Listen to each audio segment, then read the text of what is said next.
back to the very first of your own three temptations of Jesus.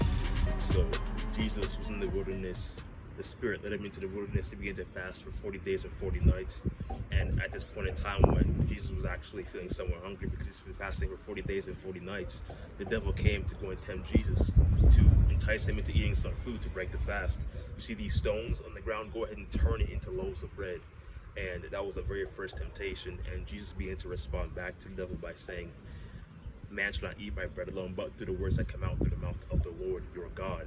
So that was the first temptation, and Jesus clearly passed it with no behind bars. And the second temptation began when the Spirit began to lead Jesus into the holy city towards the cliffs, right? And at that point, Jesus was met there by the actual devil himself, and the devil then began to test Jesus by quoting what wasn't actually in the scripture by saying, go and jump off these cliffs, for the angels shall protect you from any harm on your way down.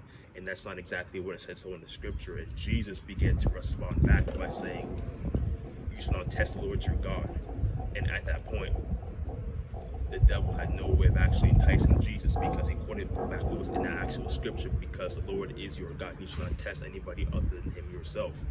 And which led going into the third scripture, and the devil tried to allure Jesus into the actual mountaintops of the road, the beautiful scenery of the road itself. And what it began to view, the devil began to say, I will give it all to you if you just begin to bow down and worship me. And Jesus knew that the Lord your God is the actual creator of the universe, and the devil had no way of actually creating or actually using that as a form of enticement, because the devil obviously isn't the creator of this world.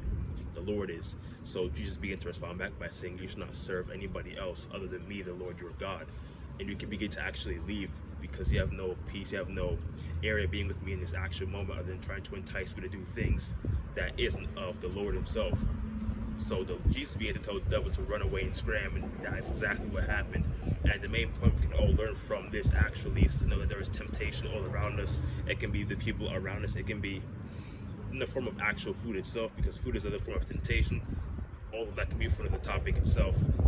But to be aware that there's temptation around us, even with money, being able to handle money properly and using it, not in the will that God has really intended for money to be used.